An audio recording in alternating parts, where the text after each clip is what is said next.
أعوذ بالله من شرور أنفسنا ومن سيئات أعمالنا من يهده الله فلا مضل له ومن يضلله فلا هادي له ونشهد أن لا إله إلا الله وحده لا شريك له ونشهد أن سيدنا ومولانا محمدا عبده ورسوله صلى الله تعالى على خير خلقه محمد وعلى آله وأصحابه ومن تبعهم بإحسان إلى يوم القيامة. أما بعد فأعوذ بالله من الشيطان الرجيم. بسم الله الرحمن الرحيم. ولا تباشروهن وأنتم عاكفون في المساجد تلك حدود الله فلا تقربوها كذلك يبين الله آياته للناس لعلهم يتقون. صدق اللہ العظیم. میرے دوستو ساتھی، ماہ رمضان المبارک میں آخری عشرے میں ایک اہم عبادت اعتکاف کی عبادت ہے.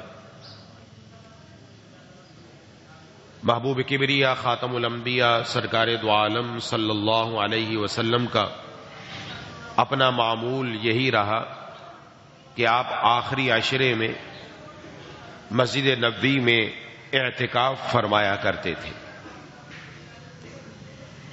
اور اس کے بارے میں آپ صلی اللہ علیہ وسلم کی حدیث کا مفہوم ہے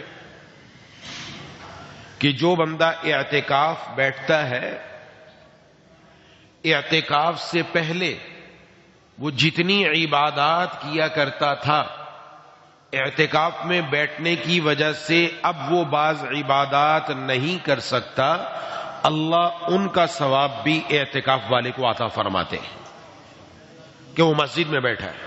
پہلے جنازے میں شرکت، عیادت کرنا، ضرورت مندوں کی ضرورت کو پورا کرنا وغیرہ وغیرہ، اور بہت ساری چیزیں جو ہر انسان کے اپنے ساتھ لگی ہوئی باہر کی عبادات وہ اب نہیں کر سکتا. سب کا ثواب اللہ اس کو اعتکاف کی حالت میں عطا فرماتے.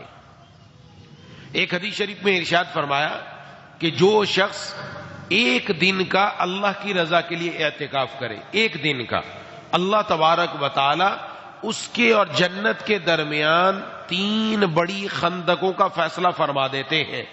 اور ایک خندق اتنی بڑی جتنا زمین سے لے کر آسمان تک، یعنی وہ اللہ تعالی اس بندے کو جہنم سے بہت دور فرما دیتے ہیں. اور آخری عشرے کا اعتکاف جو مسنون اعتکاف ہے، جناب نبی کریم صلی اللہ علیہ وسلم کی حدیث کا مفہوم ہے کہ جو آدمی یہ اعتکاف مسنون کرتا ہے، اللہ تبارک و تعالی اس کو 2 حج اور 2 عمرے کا ثواب عطا فرماتے ہیں.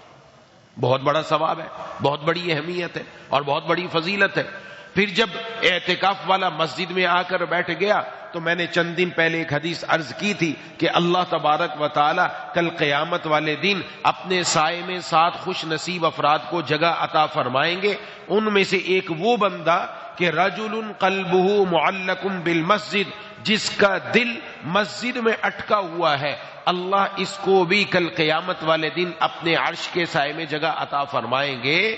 تو یہ بندہ جو اعتکاف میں آیا ہے، اس کا دل بھی مسجد میں اٹکا ہوا ہے، اللہ تعالیٰ اس کو بھی یہ فضیلت عطا فرمائیں گے. ایک حدیث شریف کا مفہوم ہے کہ مسجد کے اندر نمازی جب تک نماز کے انتظار میں بیٹھتا ہے، اللہ اس کو نماز والا ثواب عطا فرماتے ہیں. نماز والا. ایک دن آپ صلی اللہ علیہ وسلم عشاء کی نماز کے لیے دیر سے تشریف لائے، دیر سے، اور حضرات صحابہ اکرام رضوان اللہ اجمعین انتظار کر رہے تھے. تو آپ آئے اور آپ آ کر ارشاد فرمایا کہ جب سے تم انتظار میں بیٹھے ہوئے ہو عشاء کی نماز کے لیے، اللہ تعالیٰ اس وقت سے تمہیں نماز والا ثواب عطا فرما رہے ہیں. تو معتکف وہ تو مسجد میں بیٹھا ہے نماز کے لیے، اصل مقصد نماز ہے، تو ثواب ہی ثواب ہے. اور تمام شہر کے تمام جگہوں میں احب البلاد، اللہ کو سب سے پیاری جگہ وہ مسجد ہے. اور ایک مسجد اللہ کی پیاری جگہ میں ایک شخص آ کر بیٹھتا ہے تو اللہ تبارک و تعالی یہاں بیٹھنے پر اس کو اپنا قرب خاص عطا فرمائیں گے، کیونکہ احب البلاد میں بیٹھا ہوا ہے۔ اور جناب نبی کریم صلی اللہ علیہ وسلم نے ارشاد فرمایا جو بندہ مسجد میں نماز پڑھ کر نماز کے بعد بیٹھا رہے وہ کسی کو تکلیف نہ دے اور وہ بے وضو نہ ہو، جب تک یہ دو کام نہ کرے فرشتے اس کے لیے دعا کرتے رہتے ہیں یا اللہ اس کی مغفرت فرما دے، اس پر رحم فرما دے۔ تو اعتکاف والے کو یہ والی فضیلت بھی حاصل کہ جب تک وہ نماز پڑھ کے مسجد میں بیٹھا ہوا اللہ تعالیٰ کے فرشتے اس کے لیے دعا گو ہیں یا اللہ اس کی مغفرت فرما دے، اس پر رحم فرما دے۔ تو اعتکاف والا بہت ساری نیکیوں کو جمع کرنے والا، تو کوئی معمولی بات نہیں۔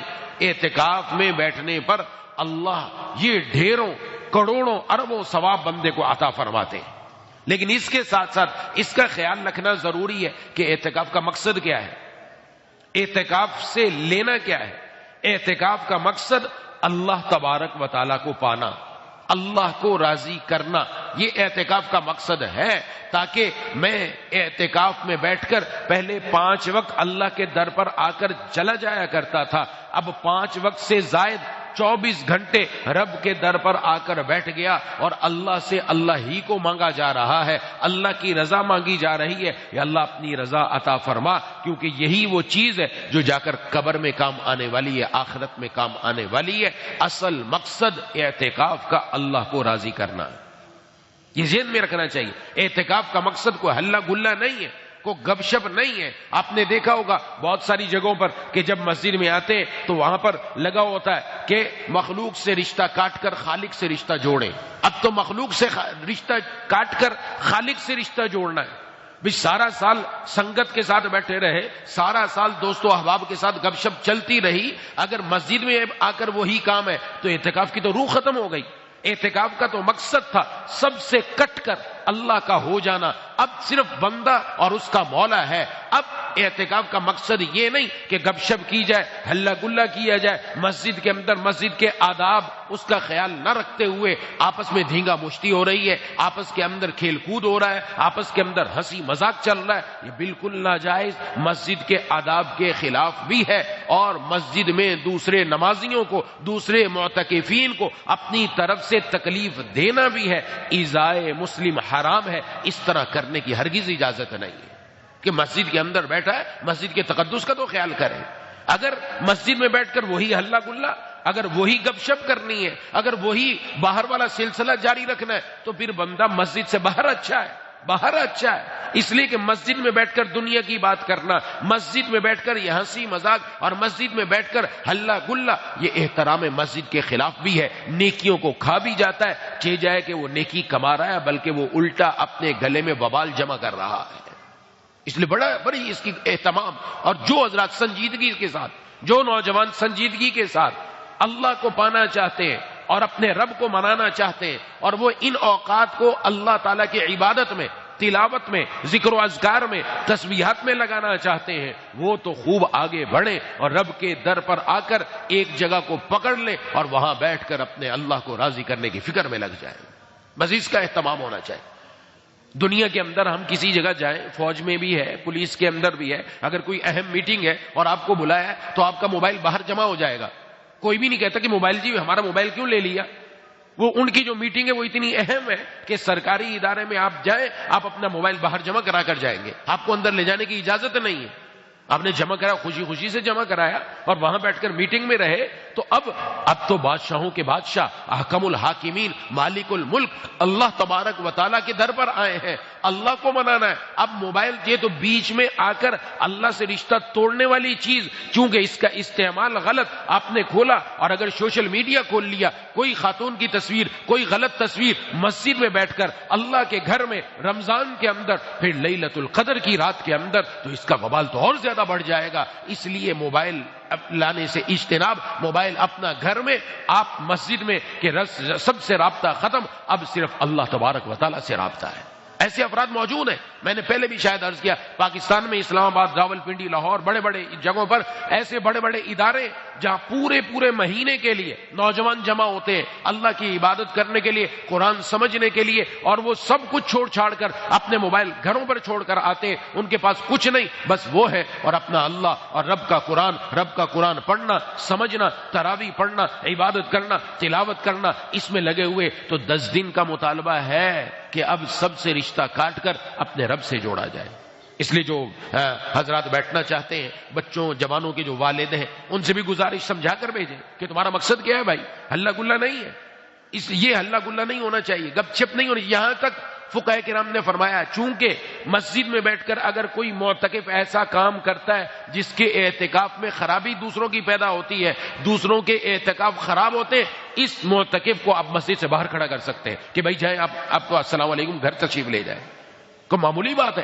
ایک آدمی مسجد میں فرض نماز جماعت کے ساتھ پڑھنا, کتنی اہمیت, کتنی تاکید اس کی کہ جناب نبی کریم صلی اللہ علیہ وسلم نے فرمایا وہ لوگ جو مسجد میں نہیں آتے, میرا دل کرتا ہے میں کسی کو اپنی جگہ پر کھڑا کروں اور کچھ لوگوں کو کہوں کہ لکڑیاں جمع کرو اور ان لوگوں کے گھروں کو جا کر آگ لگا دوں جو اپنے گھروں میں نماز ادا کر رہے ہیں. ایسے نہیں وہ نماز نہیں ادا کر رہے, وہ مسجد کو چھوڑ رہے ہیں. لیکن ایک آدمی جس کے جسم سے بدبو آتی ہے, اس کے جسم سے بدبو آ رہی ہے, ایک بعض کے ہوتا ہے فطری طور پر کہ کچھ ایسا اس کے ساتھ مسئلہ ہے, اس کے لیے حکم ہے وہ مسجد میں نماز نہ پڑھے بلکہ وہ اپنے گھر میں نماز پڑھے. اللہ مسجد والا ثواب اس کو گھر میں عطا فرمائیں گے. کیوں؟ مسجد میں آئے گا, دائیں بائیں آگے پیچھے والے لوگوں کو اس کے جسم کی بدبو سے تکلیف ہوگی. اگر وہ بدبو ختم نہیں کر سکتا, جسم سے آ رہی ہے مستقل کسی وجہ سے, تو وہ مسجد میں ہرگز نہ آئے. ایذائے مسلم حرام ہے, اس سے بچانا کتنا ضروری کہ اس کو حکم دے دیا کہ وہ گھر میں رہے. اور ابھی چند دن پہلے میں نے عرض کیا صف اول کی اہمیت کتنی, کہ جناب نبی کریم صلی اللہ علیہ وسلم نے فرمایا اگر لوگوں کو پتہ چل جائے صف اول کی اہمیت کتنی ہے تو اس کے لیے آپس میں قرآن اندازی کرنا پڑ جائے کہ کون پہلی صف میں آ کر نماز پڑھے گا. لیکن ایک آدمی دوسری صف میں کھڑا تھا, پہلی والی صف میں جگہ تھی, تھوڑی تھی, کم تھی. اگر یہ آگے بڑھ کر وہاں جگہ کو پر کرتا تو دائیں والے کو بھی تکلیف ہوتی, بائیں والے کو بھی تکلیف ہوتی. تو جناب نبی کریم صلی اللہ علیہ وسلم نے حدیث کا مفہوم ہے وہ بندہ آگے نہیں پڑا بلکہ پیچھے ہی رہا. اللہ تعالیٰ اس دوسری صف میں کھڑے ہونے والے کو پہلی صف والوں سے بھی زیادہ ثواب عطا فرمائیں گے, کیونکہ اس نے اپنی ذات سے دوسروں کو تکلیف سے بچایا. دیکھیں آپ, معمولی بات ہے کیا. تو اعتکاف کرنا سنت, ایذائے مسلم حرام. تو حرام کا ارتکاب اگر کرے گا تو سنت کام سے پھر رکے رہے, پھر نہ آئے. اگر کسی کو معلوم ہے میں نے یہی کام کرنا ہے, میں اپنی دوستیوں سے نہیں رک سکتا, ارے ان کے ساتھ سب بات چیت کر دیں کہ 10 دن تک آپ نے میرے ساتھ کسی قسم کا کوئی رابطہ نہیں کرنا, میں اللہ کے در پر بیٹھ کر اب اللہ کو منانے کے لیے آیا ہوں, میرا مقصد صرف یہ ہے. جس نے یہ کر لیا اس نے یقیناً اللہ کو پا لیا. اپنے موبائل اپنے گھر میں جمع کرا کے, اس دفعہ ہم نے اپنی مسجد میں پابندی لگائی ہے کہ موبائل رکھنے کی اجازت نہیں, اپنے گھر میں رکھے, یہاں نہیں لائیں. کوئی ضرورت ہوگی تو 10 بندے ہیں, الحمدللہ 10 افراد موجود ہوتے ہیں یہاں پر. ہر نماز کے بعد آگے پیچھے کسی کے ذریعے سے کوئی رابطہ کرنا ہے, رابطہ ہو سکتا ہے, کوئی ایسا مسئلہ نہیں. الحمدللہ سب صحت اور عافیت کے ساتھ ہے, اللہ تعالیٰ موقع دے رہے تو اس موقع کو گنوانا نہیں چاہیے, اس کا اہتمام کرنا چاہیے. اب کچھ ضروری چیزیں جو اعتکاف سے متعلق ہے کہ اعتکاف کرنے کے لیے جو شرط ہے وہ شرط یہ ہے کہ اعتکاف کرنے والا روزے سے ہو. اگر کوئی آدمی روزہ نہیں رکھ سکتا تو مسنون اعتکاف میں نہیں بیٹھ سکتا. اعتکاف کی 3 قسم ہے, ایک ہوتا ہے نفلی اعتکاف, ایک ہوتا ہے سنت اعتکاف, ایک ہوتا ہے واجب اعتکاف. نفلی اعتکاف جیسے اب ہم بیٹھے اور مسجد میں داخل ہوتے ہوئے نیت کر لیں یا اللہ جب تک میں مسجد میں رہوں گا اعتکاف کی نیت سے رہوں گا, تو میں اور آپ جب تک نماز پڑھا اس کے بعد مسجد میں رہے اللہ تعالیٰ اعتکاف والا ثواب عطا فرماتے. اس کے بعد جب اٹھ کر چلے گئے ختم ہو گئے. یہ نفلی اعتکاف ہے, یہ روز کیا جا سکتا ہے, کرنا چاہیے, اس کی عادت بنانی چاہیے کہ جب مسجد میں آئے نفلی اعتکاف کی نیت سے آئے. دوسرا سنت اعتکاف جو رمضان المبارک کے اندر آخری عشرے کے اندر بیٹھا جاتا ہے, یہ 20ویں روزے کی شام مغرب کے وقت سے شروع ہوگا اور عید کا چاند نظر آنے تک جاری رہے گا. یہ اعتکاف یہ مسنون اعتکاف کہلاتا ہے. اور ایک اعتکاف واجب کہ کسی نے منت مان لی اگر میرا کام ہو گیا تو میں اعتکاف کروں گا 2 دن کا, 3 دن کا, 1 دن کا, 5 دن کا, وہ جتنی بھی نیت مان لے, منت مان لے, وہ اعتکاف کرنا اس کے ذمہ میں واجب. تو اعتکاف واجب اور اعتکاف مسنون ان دونوں کے لیے روزہ شرط ہے, نفلی اعتکاف کے لیے شرط نہیں, وہ کبھی بھی رکھ کر کیا جا سکتا ہے. تو اس لیے جو آدمی روزہ نہیں رکھ سکتا وہ اعتکاف مسنون میں بھی نہیں بیٹھ سکتا. اس کے لیے شرط ہے کہ بندہ روزے سے ہو.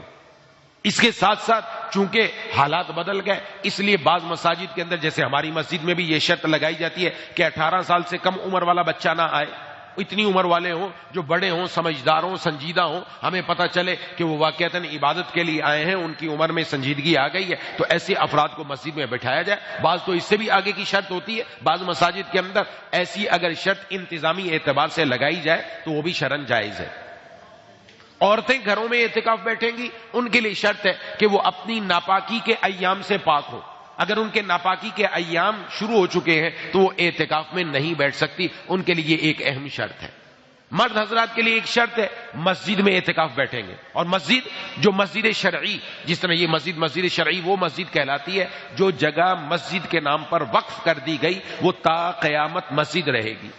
یہ ہوتی ہے مسجد، اس میں اعتکاف ہوگا. اور ایک وہ جگہ ہوتی ہیں جو مصلی ہوتے ہیں، یعنی جس سے لکھا ہوتا ہے جائے نماز، نماز پڑھنے کی جگہ.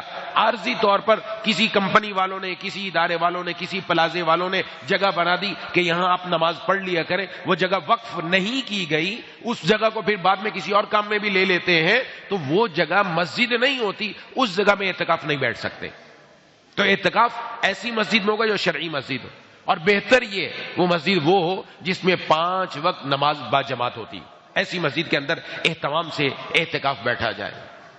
یہ چند اہم اور بنیادی چیزیں ہیں جو بندے کے علم میں ہونا ضروری ہے. اب عورتوں کے لیے اعتکاف میں بیٹھنے کی ایک شرط تو میں نے کہا حیض سے پاک ہونا، ماہواری سے پاک ہونا، نفاس سے پاک ہونا. نمبر 2 اپنے شوہر کی اجازت لینا. اگر شوہر اجازت دے گا تو پھر وہ اعتکاف میں بیٹھے، اگر وہ اجازت نہ دے تو اعتکاف نہیں بیٹھ سکتی. اور شوہر کو بھی چاہیے بلا وجہ نہ روکے. اگر کوئی ضرورت نہیں ہے اور گھر میں خاتون بیٹھنا چاہتی ہے تو اس کو اجازت دے دے اور وہ اعتکاف میں بیٹھ جائے. مرد حضرات مسجد میں اعتکاف کریں گے، عورتیں گھروں میں. چونکہ مردوں کے لیے حکم ہے مسجد میں نماز پڑھنے کا، عورتوں کے لیے حکم ہے گھر میں نماز پڑھنے کا. عورت کی مسجد اس کا گھر ہے، گھر میں جو جگہ اس نے نماز کے لیے مقرر کر رکھی ہے اسی جگہ میں وہ اعتکاف بیٹھے گی. اور اگر گھر میں کوئی جگہ مقرر نہیں، گھر کی خاتون میں سے، بچی میں سے، بہن میں سے اور بیوی میں سے، والدہ میں سے کوئی بیٹھنا چاہتا ہے تو ان کو بتایا جائے آپ کسی ایک کمرے میں اپنی نماز پڑھنے کے لیے جگہ پہلے مقرر کر لیں، پھر اسی جگہ میں اعتکاف کی نیت کر لیں.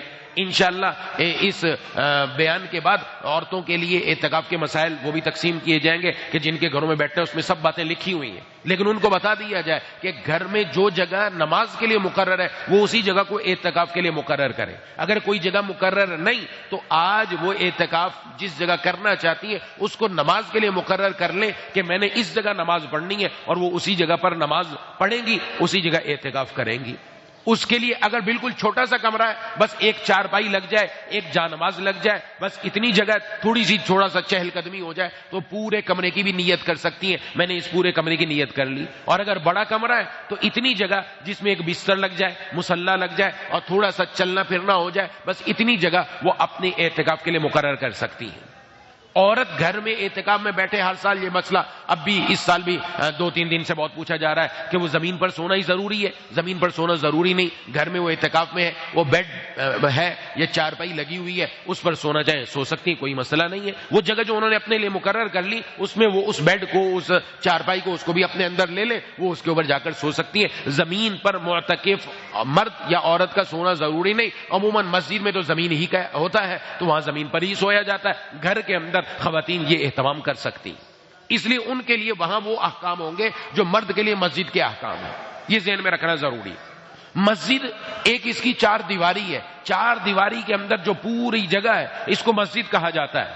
لیکن معتکف کے لیے مسجد وہ جگہ ہے جو جگہ نماز پڑھنے کے لیے مخصوص کر دی گئی، جو جگہ نماز پڑھنے کے لیے مخصوص کر دی گئی وہ جگہ معتکف کے لیے مسجد ہے. معتکف کا اس میں آنا جانا جائز ہے، اس کے علاوہ دوسری جگہ میں جانا جائز نہیں. یہ مسجد حال ہے، حال نماز پڑھنے کے لیے مقرر ہے. مسجد کا صحن ہو گیا، بعض مساجد میں برآمدہ ہوتا ہے، برآمدے ہو گئے، یہ وہ جگہ جو نماز پڑھنے کے لیے مقرر ہے. بس اس جگہ میں معتکف کا آنا جانا درست ہے. لیکن مسجد کا وضو خانہ ہو گیا، اسی طرح نماز اذان دینے والا کمرہ ہو گیا، یا پھر حجرہ ہو گیا، جیسے ہمارے ہاں یہ حجرہ ہے. یہ وہ جگہ جو معتکف کے لیے اس جگہ جانے کی اجازت نہیں ہے. بلا ضرورت نہیں جا سکتا. وضو خانے میں بھی اگر وہ جائے گا وضو کرنے کے لیے جائے گا. صرف کلی کرنے کے لیے وضو خانے میں جانا، چمچی دھونے کے لیے، ہاتھ دھونے کے لیے، پلیٹ دھونے کے لیے، یا مسواک کرنے کے لیے، یا برش کرنے کے لیے، اس کے جانے کی اجازت نہیں. اگر اعتکاف مسنون میں بلا وجہ وہاں چلا گیا تو اس کا اعتکاف مسنون ختم ہو جائے گا. اس لیے مسجد کی حدود یہ پہلے آپ کو معلوم ہونا ضروری ہے. آپ جس بھی مسجد میں بیٹھے مسجد کی حدود پہلے معلوم ہو. دوسری بات، بعض جگہ پر ایسا ہوتا ہے اوپر والی منزل میں اعتکاف کا بتایا جاتا ہے کہ آپ نے اوپر والی منزل میں بیٹھنا ہے. تو جب اوپر والی منزل میں بیٹھیں گے تو پھر وہ اپنی نماز اور سب کچھ وہ اوپر والی منزل میں کریں گے. عموماً جو مسجد میں سیڑھیاں اوپر والی منزل پر جانے والی ہوتی ہیں وہ خارج مسجد ہوتی ہیں. وہ خارج مسجد ہے معتکف کے لیے. معتکف کے لیے اس میں جانے کی اجازت نہیں ہوتی.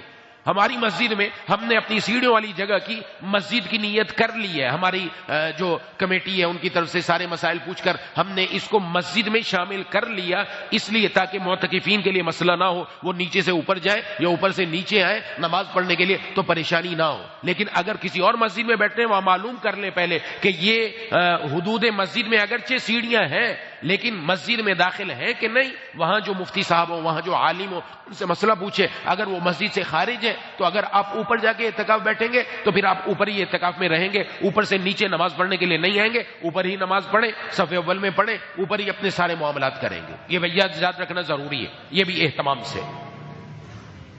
یہ تو مسجد کی حدود بیان کر دی کہ اچھا مسجد کا جو محراب ہے، یہ محراب جہاں پر امام صاحب کھڑے ہو کر نماز پڑھاتے ہیں، یہ محراب آج کل جتنی بھی مساجد ہیں مسجد میں داخل ہے. یہ مسجد میں داخل ہے. اس لیے معتکف اگر محراب والی جگہ چلا جائے تو اس کا جانا جائز ہے. ہاں اگر کسی مسجد میں یہ محراب مسجد میں داخل نہیں بلکہ مسجد سے باہر ہے تو پھر ایسی صورت میں اس محراب میں جانے کی اجازت نہیں ہوگی. لیکن بہت کم ایسا ہوتا ہے. عموماً یہ محراب مسجد میں ہے، لہذا اگر معتکف محراب میں آ جائے گا تو کوئی مسئلہ نہیں. ہاں حجرے میں جانا، اسی طرح اذان والے کمرے میں جانا، یا اسی طرح وضو خانے میں جانا، یا وضو خانے کے علاوہ کوئی اور جگہ جو نماز پڑھنے کے لیے نہیں ہے، کوئی سٹور بنا ہوا ہے، کوئی اور جگہ بنی ہوئی ہے، وہاں جانے کی معتکف کو اجازت نہیں ہے. اس کو سمجھ لیں. معتکف اس حدود مسجد سے نکل سکتا ہے کب؟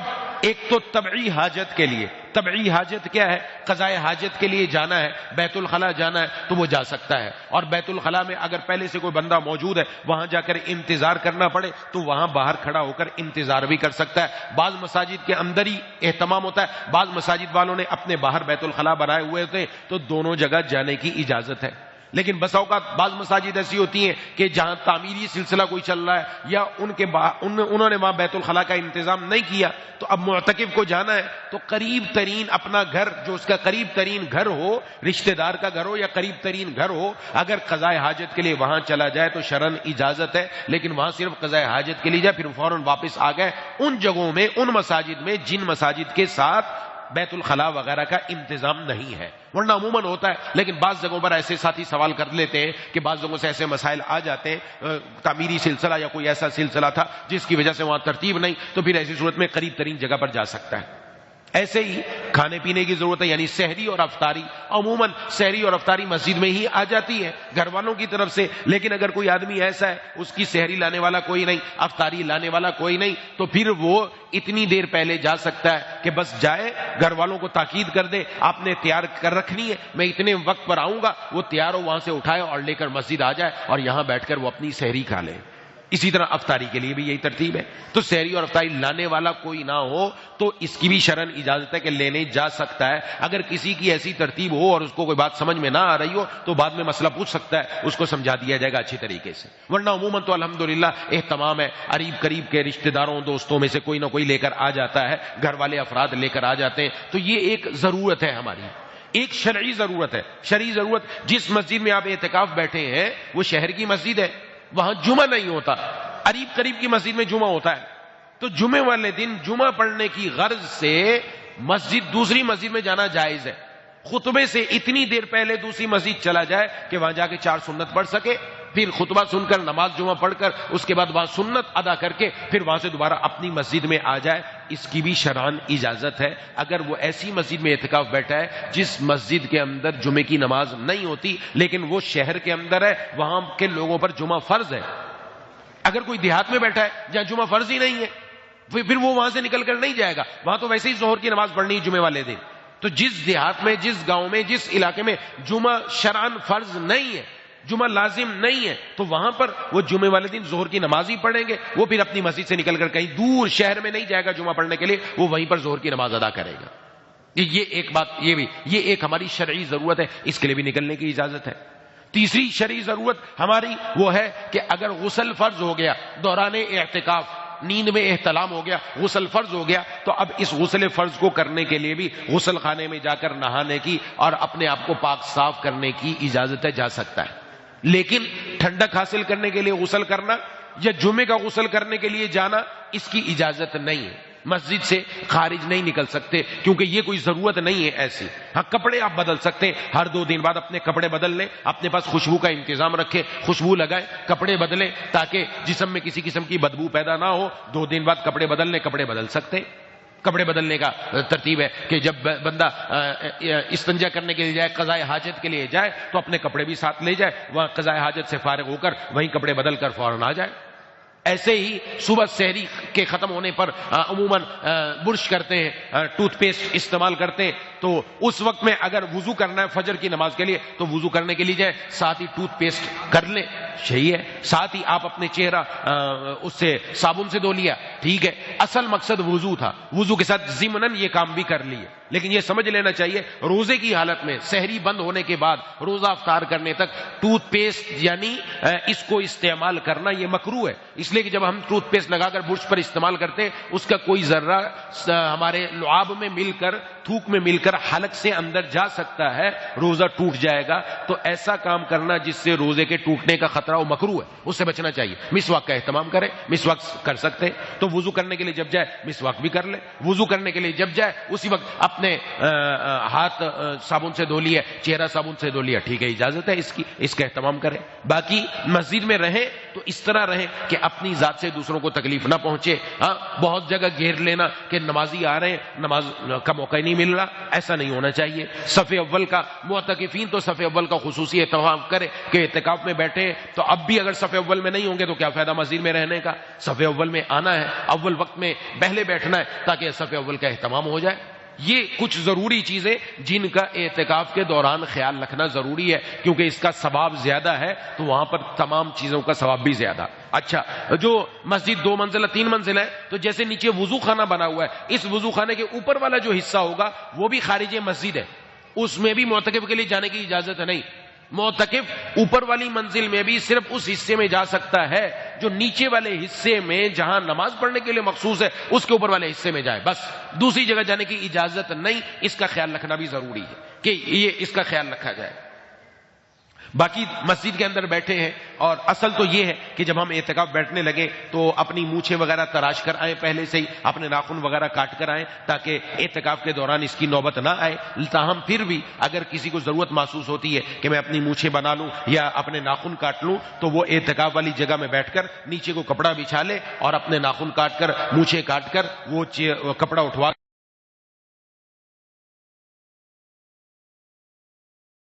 اس کی اجازت نہیں ہے.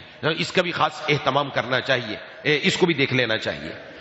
باقی مسجد میں رہتے ہوئے کھانے پینے کی ضرورت ہے کہ کھانا پینا کیا جا سکتا ہے. اسی طرح بعض مساجد میں ہوتا ہے مسجد کو دھویا جاتا ہے روز، تو بعض معتکفین کہتے ہیں چلو یہ اچھا موقع ہے کہ دھوتے بھی رہو. مسجد نماز پڑھنے کے لیے، نہانے کے لیے نہیں ہے. اب وہ ہمارے جسم سے پانی لگ کر وہ گر رہا ہے مسجد میں، غلط ہے، اس کی بالکل اجازت نہیں ہے، ایسا نہیں کر سکتے. ہاں کوئی اس طرح کا صورت بن جائے، کوئی ٹب رکھ اندر اور اس ٹب میں بیٹھ کر اگر کوئی نہانا چاہے نہا لے، پھر وہ ٹب کا پانی اٹھا کر کوئی وضو خانے میں ڈال دے تو الگ بات ہے. بعض جگہ پر اس طرح کا انتظام ہوتا ہے، اگر انتظام نہیں تو کوئی مسئلہ نہیں، 10 دن کی بات ہے. اگر ہر 2 دن میں کپڑے بدلیں گے اور اپنے جسم کو صاف رکھیں گے اور خوشبو لگاتے رہیں گے تو انشاءاللہ بآسانی یہ ہمارا جو وقت ہے اچھے طریقے سے گزر جائے گا. اعتکاف میں بیٹھتے ہوئے پردہ لگانا بھی کوئی ضروری نہیں، بغیر پردے کے بھی بیٹھ سکتے. ایک کونے میں تمام بستر رکھ دیں، سب اپنی عبادت کریں. جب سونے کا وقت ہے اپنا بستر بچھا کر اس پر آرام کریں. بعض جو ہوتے ہیں افراد وہ اعتکاف میں اپنی قمیض اتار کر، بنیان بھی اتار کر ایسے ہی لیٹے ہوتے ہیں. یہ طریقہ ٹھیک نہیں ہے، غلط ہے، آداب مسجد کے خلاف ہے. ایک تو نیچے بستر ہونا چاہیے اور آپ نے لیٹنا ہے تو آپ کے اوپر بھی کوئی کپڑا ہونا چاہیے. اپنے اوپر کپڑا لے کر کم از کم گھٹنوں سے لے کر ناف تک اپنے اوپر کوئی رومال کوئی چادر ہونی چاہیے کہ آدمی سوتے ہوئے اس کا خیال رکھے اور اپنا جسم بھی ننگا نہ کرے. یہ گھر نہیں ہے, اللہ کا گھر ہے, ہمارا اپنا نہیں ہے کہ ہم جیسے چاہے رہیں سے. مسجد کے آداب کا خیال رکھنا انتہائی ضروری ہے. اس لیے اپنے کپڑے پہن کر ہی آرام کرنے کی ترتیب بنائی جائے. ایسا نہیں ہو کہ بھئی وہ بالکل لیٹے ہوئے ہیں تو جسم نظر آ رہا ہے اور بنیان بھی نہیں ہے اور کپڑا بھی نہیں ہے, ایسا نہیں ہے.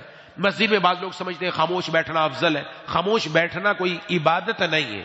خاموش بیٹھنا, ہاں اگر اس لیے خاموش ہے کہ میں غیبت نہ کروں, کسی کی چغلی نہ کروں, ایسا نہ ہو کہ میری زبان سے کوئی غلط بات نکل جائے, اس لیے خاموش رہتا, بہت اچھی بات ہے. وہ اپنے آپ کو قرآن کی تلاوت میں لگائے, ذکر و اذکار میں لگا دے, تسبیح میں لگا دے, اس طرح کرنا چاہیے. بعض جب اعتکاف میں بیٹھتے ہیں ڈھاٹا باندھ لیتے ہیں چہرے پر کہ اپنا چہرہ کسی کو نہیں دکھانا. اس کی بھی کوئی حقیقت نہیں ہے, یہ کوئی حکم نہیں ہے کہ اپنا چہرہ چھپا لو. معتکف کا چہرہ کسی کو نظر نہیں آنا چاہیے. ایسے ہی گھر میں خواتین اعتکاف میں بیٹھتی ہیں تو گھر کے باقی افراد اس کمرے میں جانا ممنوع سمجھتے ہیں حرام ہے, اب نہیں جا سکتے. کوئی ایسی بات نہیں.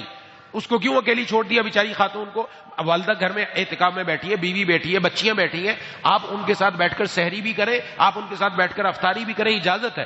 وہ اس جگہ سے باہر نہیں آ سکتی, باہر والے اس کے پاس جا سکتے ہیں, وہاں جا کر سحری کر سکتے ہیں, وہاں جا کر افطاری کر سکتے ہیں. ہاں وہاں جا کر گپ شپ کا ماحول نہیں ہو, وہاں جا کر ہلہ گلہ نہیں ہو, وہ اپنی عبادت میں مصروف رہے, وہ اپنی عبادت کر سکتی ہے. عورت کے لیے بھی یہ حکم ہے کہ اگر اس پر غسل فرض ہو جائے تو غسل فرض کے لیے وہ غسل خانے میں جا سکتی ہے. لیکن اس کے علاوہ اگر اس کو گرمی لگ رہی ہے تو وہ اپنے روم میں جو جگہ اس نے مقرر کی ہے اسی میں, ظاہر ہے وہ کمرہ اگر اندر سے بند کر دیا جائے تو اس کا پردہ ہو جائے گا, وہی بیٹھ کر اگر نہانا چاہے, گھر والے انتظام کر دیں کہ ہم پانی لا کر رکھ دیتے, اسی جگہ میں آپ بیٹھ کر نہا لیں, تو اسی کمرے میں بیٹھے بیٹھے نہا لے تو نہا سکتی ہے. لیکن اس کو بھی غسل خانے میں جا کر ٹھنڈک حاصل کرنے کے لیے غسل کرنے کی اجازت نہیں. اس کا بھی خیال رکھیں.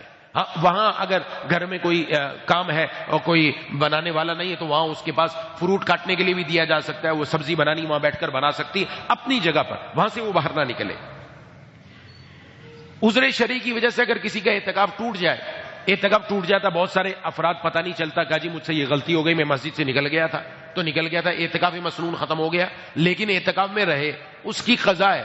قضا 10 دن نہیں ہے, جس دن اعتکاف ہمارا ٹوٹا ہے بس اسی دن کی قضا لازم ہے. لہٰذا کوشش کرے رمضان المبارک کے آخری عشرے میں اگر پتہ چل گیا کہ میرا کسی وجہ سے اعتکاف ٹوٹ گیا تو 29ویں رمضان کو یعنی 28ویں رمضان مغرب کے وقت میں نیت کر لے کہ اللہ میرا جو اس دفعہ اعتکاف ٹوٹا ہے میں اس کی قضا کر رہا ہوں, تو 29ویں رمضان کی مغرب تک یہ اس کی قضا مکمل ہو جائے گی, قضا بھی ہو جائے گی, اور اللہ کی ذات سے امید ہے کہ اللہ مسنون اعتکاف کا بھی ثواب عطا فرما دیں گے.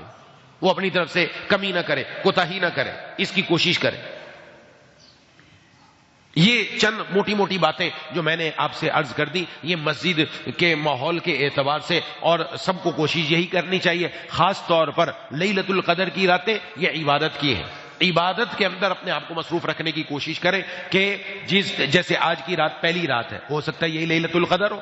ہاں تو اس لیے ہم میں سے سب کے لیے یہ معمول ہے, یہ کرنا چاہیے. مغرب کی نماز پڑھ کے 6 رکعت اوابین کے بھی پڑھ لیں, آج عبادت میں اضافہ ہو جائے. پھر اس کے بعد آپ گھر چلے جائیں, گھر جا کر اپنا اگر کچھ مزید کھانا ہے وہ کھا لیں, پھر تراویح کے لیے آ جائیں. تراویح پڑھنے کے بعد اگر کچھ دیر آرام کرنا ہے تو بہت اچھا, نہیں کرنا, آپ کے اندر ابھی طبیعت میں چستی ہے تو پھر اب عبادت میں لگ جائیں. اور عبادت میں کیا کیا کرنا ہے؟ عبادت کے اندر آپ نوافل کا اہتمام کریں, عبادت میں تلاوت کا اہتمام کریں, عبادت میں تسبیحات کا اہتمام کریں, عبادت میں دعا کا اہتمام کریں. یہ 4 کام تو لازمی اپنے ساتھ رکھنے کہ میں نے اس رات میں کرنے, اور اس کے ساتھ اس رات میں صدقہ و خیرات بھی کریں, صدقہ و خیرات بھی کریں, اپنی طرف سے کچھ نہ کچھ نکال دیں. ہمارے بہت سارے احباب وہ ماشاءاللہ ہر سال کوشش کرتے ہیں کہ یہ 5 راتیں تو ہر رات اپنی استطاعت کے مطابق 500, 1000, 200, 400 جتنا بھی رات میں نکال دیں, تاکہ لیلۃ القدر کی اگر وہ رات ہوگی تو مجھے لیلۃ القدر کی رات میں صدقہ کرنے کا ثواب مل جائے گا الحمدللہ.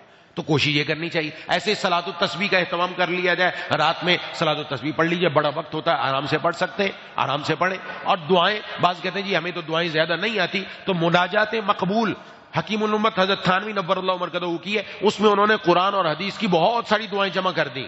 تو وہ آپ اپنے سامنے رکھیں، اور ان کے نیچے ترجمہ بھی لکھا ہوا ہے، وہ دعا اللہ سے مانگے، ترجمے کو سامنے رکھ کر، بہت طویل ہے، آرام سے آپ دعائیں کرتے چلے جائیں، دیکھیں آپ کا دل کیسے لگتا ہے، یہ بھی دعا، یہ بھی دعا، یہ بھی دعا، یہ بھی دعا، میری ہر ضرورت کی دعا اس میں انشاءاللہ آپ کو مل جائے گی، ہر ضرورت کی وہ اپنے سامنے رکھے، اس کو دیکھ کر پڑھتے رہیں، عربی میں دعا مانگے، اردو میں دعا مانگے، اپنی زبان میں مانگے، جس میں مانگے، لیکن دعا ضرور مانگے، دعا ضرور مانگے۔ یہ رات دعا سے خالی نہیں ہونی چاہیے، اللہ تبارک و تعالیٰ سے اپنے لیے، اپنے گھر والوں، خاندان والوں، پوری امت مسلمہ کے لیے دعاؤں کا اہتمام کرنا چاہیے، کسی کو بھولنا نہیں چاہیے، اس کے اندر سب کے لیے دعا کرنی اور ہر اعتبار سے دعا کرنی اور خوب دعا کرنی، خوب مانگنا ہے، ہم مانگنے والے بن جائیں۔ اور بقیہ رات میں نے عرض کر دیا تھا تہجد کی نوافل ہے، ویسے نفل پڑھنی ہے، لمبی نفل پڑھیں، لمبے رکوع ہو، لمبے سجدے ہوں، بس اس کے اندر وقت لگائیں، تلاوت میں لگائیں، تسبیحات میں لگائیں، اس میں صبح سحری کے وقت میں سحری کھانے کے بعد کچھ دیر جو ہے وہ کیا کہتے ہیں اپنا اس میں مصروف ہو گئے ذکر میں، پھر نماز فجر ہے، نماز فجر سے لے کر اشراق تک یہ بھی ذکر میں، تلاوت میں لگے رہیں، اشراق پڑھ کر پھر آرام کریں، پھر آپ آرام کر لیں، ظہر تک آپ آرام کر سکتے ہیں، یہ دن ایسا گزارے۔ یہ اب جو آخری عشرہ رہ گیا خصوصاً تاکرات والے، اور دن بھی اس طرح گزارے کہ عصر سے مغرب ذکر، تلاوت، عبادت، ذکر میں لگے، تلاوت میں لگے، اللہ تعالیٰ سے دعائیں مانگنے میں رہیں، کیونکہ عصر کے بعد نفل پڑھنا جائز نہیں، نفل نہیں پڑھ سکتے، ان تین کاموں میں اپنا وقت، اور صبح فجر کے بعد سے اشراق تک کا وقت، یہ دو وقت میں پہلے بھی عرض کر چکا، اپنے قابو میں لے لیں، اگر یہ دو وقت اللہ کے لیے لگا دیے انشاءاللہ ہمارا کام بن جائے گا، اور اللہ تعالیٰ کی طرف سے وہ برکات آئیں گی میں اور آپ اس کا تصور بھی نہیں کر سکتے، کیونکہ دین کی ابتدا ہم نے اللہ کے ذکر سے کی، دین کا اختتام ہم نے اللہ کی یاد میں کیا، تو سبحان اللہ، اللہ کس طرح نوازیں گے وہ ہم اندازہ نہیں کر سکتے، اس کا اہتمام۔ اور جو معتکفین ہیں وہ تو اس کی کوشش ہی کریں، تو مردوں کے لیے بھی اعتکاف کے مسائل ہیں وہ بھی لے لیں، جو حضرات بیٹھنا چاہ رہے ہیں، اور اسی طرح جن حضرات کے گھر میں خواتین بیٹھنا چاہ رہی ہیں وہ بھی اعتکاف والے مسائل لے لیں۔ اللہ تبارک و تعالی ہم سب کو ان باتوں پر عمل کرنے کی توفیق عطا فرمائے۔ وآخر دعوانا ان الحمدللہ رب العالمین۔ بسم اللہ الرحمن الرحیم، الحمد للہ رب العالمین، الرحمن الرحیم، مالک یوم الدین، ایاک نعبد و ایاک نستعین، اہدنا الصراط المستقیم، صراط الذین انعمت علیہم غیر المغضوب علیہم ولا الضالین۔ اللہم صل علی سیدنا مولانا محمد وعلی آل سیدنا مولانا محمد وبارک وسلم۔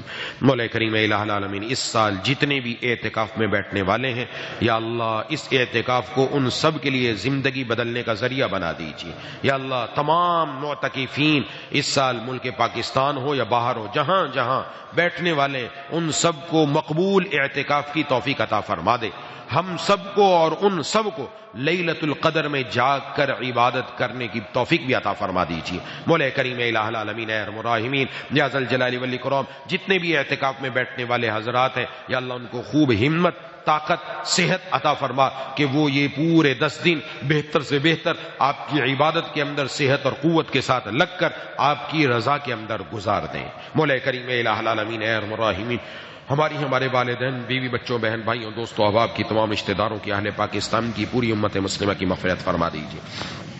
یا الہ العالمین، یا ارحم الراحمین، جتنے حاضرین مجھ سمیت موجود ہیں ہم سب کے دلوں میں جتنی جائز تمنا ہے سب پوری فرما دیجیے۔ اللہم کل خیر لکل مسلم و مسلمہ، اللہم ارحم امت محمد صلی اللہ علیہ وسلم، ربنا تقبل منا انک انت السمیع العلیم وتب علینا انک انت التواب الرحیم، صلی اللہ تعالی علی خیر خلق محمد وعلی آلہ واصحابہ اجمعین برحمتک یا ارحم الراحمین، آمین یا رب العالمین۔